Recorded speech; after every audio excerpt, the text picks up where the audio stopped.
Hey guys, welcome back to Fefe's World, where cooking becomes easy. In this video, I will show you how to make this rum and raisin cheesecake.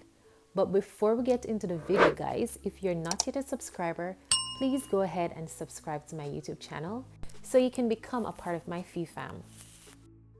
To make your cheesecake, you will need 1.5 pounds of room temp cream cheese.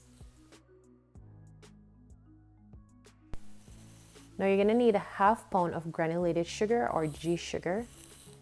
As you can see in the video guys, I'm actually using my stand mixer to mix my cream cheese and my sugar together, and I'm using the low speed to do this. And also I'm using the paddle attachment. But don't be discouraged guys. If you don't have a stand mixer, go ahead and use your hand mixer or your whisk to do this. The only thing is it's gonna take a longer time with the whisk.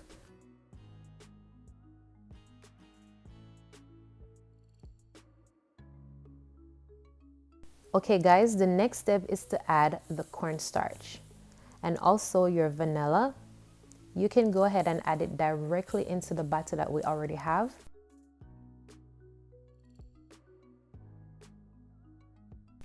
Alright guys, so the fun part of this cheesecake is the rum and raisin. So for the rum, I use the Jamaican White Overproof Rum. If you don't have that, you can use Bacardi. That's the next option, but guys, you can find the white overproof rum just about anywhere. You can find it online, you can find it in your grocery store. So the best one is to use the white overproof rum. No, this is not a sponsored video, it's just the best rum to use in this cake. So go ahead and use it. I'm also using 1 ounce of the white overproof rum. As I said previously, you can go ahead and just add all of your ingredients directly into the batter. You didn't have to mix it like what I was doing, which took forever to get out because it was complete nonsense that I was doing. So just go ahead and pour it all into your batter.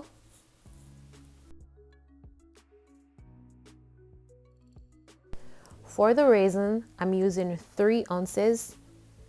If you like a lot of raisin in your cake, by all means, go ahead and add extra raisin for your liking, but 3 ounces was perfect. After you add it, you want to go ahead and mix it out completely.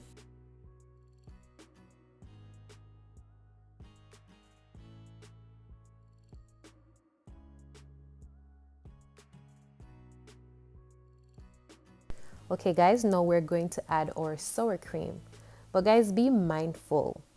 Each time you add an ingredient to your mixing bowl, what you want to do is to make sure that you're scraping the sides of your mixing bowl and also the bottom of the bowl as well. So what this does, it helps to blend all the ingredients. Alright guys, so now we're going to add our 2 eggs. And guys, make sure that your eggs are at room temperature.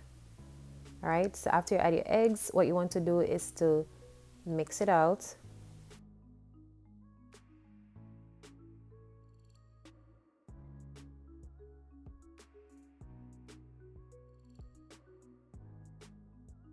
So the next step is to add your yolks. And what you want to do is to blend this on medium speed until all the yolks are fully incorporated. So the final step in making the cheesecake is to scrape down the sides of the bowl one last time. And then we're going to add our salt. Salt to taste. What I normally do at this step is to taste my cheesecake batter to see if I need a little salt in it. I always need a little salt because I know that salt helps to enhance the flavor in your food. So I always tip a little salt in my cheesecake. So it's up to you. If you taste it and you don't want any salt, then by all means, you don't have to add any salt to it. But I always add a little salt to mine, and it always brings out the flavor, all the flavors that is in the cheesecake. So after I do that, I just whisk it one last time, and then I pour in my batter in my pan and then bake it.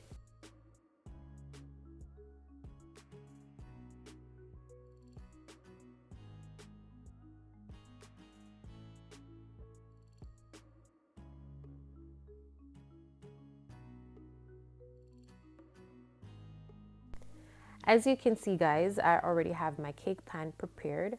I'm using chocolate base. You can use whatever base you like. But guys, you're cheating yourself if you don't use a chocolate base, because the chocolate base tastes best with it, okay? So anyway, I'm just going to pour my butter into the cake pan, and then I'm going to put it to bake. I already have my oven preheated at 350 Fahrenheit, and I also have my water bath ready for my cake. All right, guys, so what you want to do is to bake your cake for 50 minutes, and then you can remove it from the oven, set it aside on your table to cool, and then put it in the fridge to fully set.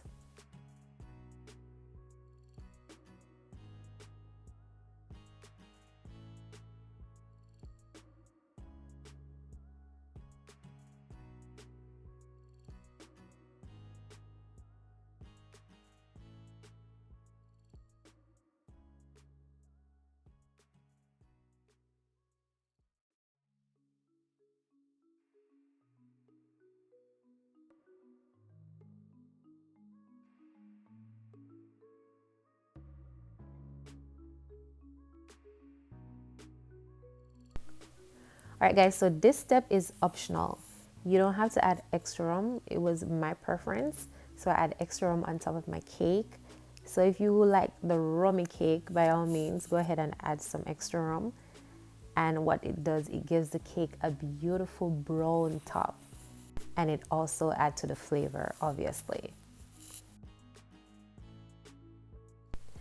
So this is the beautiful brown top that I'm talking about that the rum gives to the cake.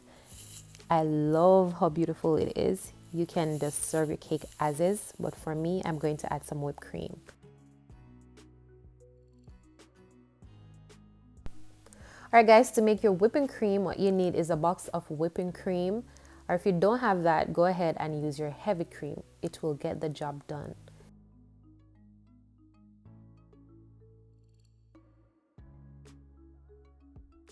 After you add your cream, what you want to do is to add some confectioner sugar. I'm using roughly a cup of confectioner sugar. And then you need a splash of vanilla and a splash of rose water, with of course some salt to taste, and a little Wray and Nephew White Overproof Rum. So just go ahead and mix your whipping cream on medium speed until you get the consistency that you're looking for. So this is the final product of my Rum and Raisin Cheesecake. As you can see, it is so beautiful, and guys, it tastes very good. Very, very good and nice. So you need to try it at home. Thank you very much for watching my video to the end. And don't forget to hit that red subscribe button, and also hit the like button, and share this video with a friend or family member. And I'll see you in my next video. Bye.